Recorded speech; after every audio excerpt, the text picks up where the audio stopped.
কুয়েতে কি আপনার নামে ট্রাভেল ব্যান আছে?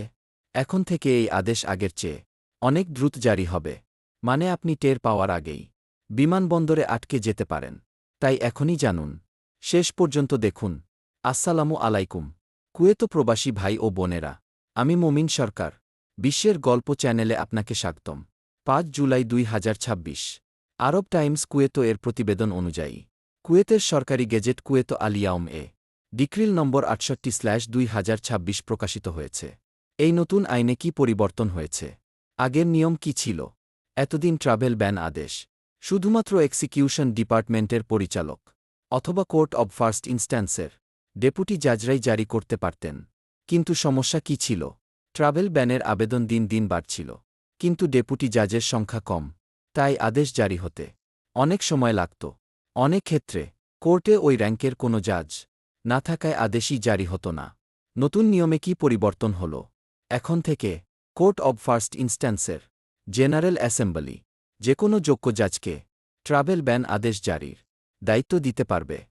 ৫ জুলাই ২০২৬ আরব টাইমস কুয়েত এর প্রতিবেদন অনুয়া। মানে আবেদন জমা দেওয়ার সাথে সাথেই আদেশ জারি হবে। আর দেরি হবে না।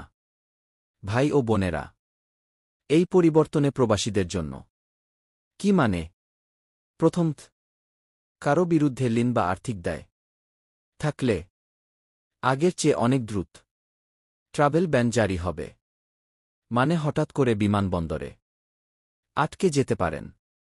দ্বিতীয়ত, যদি আপনার বিরুদ্ধে কোনো আর্থিক মামলা চলে, তাহলে আগেই জানার চেষ্টা করুন ট্রাভেল ব্যান আছে কিনা।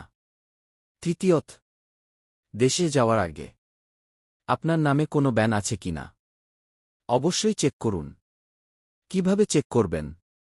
সাহেল অ্যাপ অথবা মিসান পোর্টালে আপনার সিভিল আইডি দিয়ে ট্রাভেল ব্যান স্ট্যাটাস চেক করতে পারবেন। অথবা কুয়েতের যে কোনো অনুমোদিত আইনজীবীর সাথে পরামর্শ করুন। ভাই ও বোনেরা, কুয়েতে থাকলে সবসময় আর্থিক বিষয়ে সচেতন থাকুন। কোনো লিন বা দায় ফেলে রাখবেন না। এই নতুন আইনে আগের চেয়ে অনেক দ্রুত ট্রাভেল ব্যান জারি হবে। এই গুরুত্বপূর্ণ তথ্যটি আপনার সকল প্রবাসী বন্ধুকে এখনই শেয়ার করুন। ভিডিওটি ভালো লাগলে লাইক দিন। এখনই সাবস্ক্রাইব করুন। Bell icon চাপুন।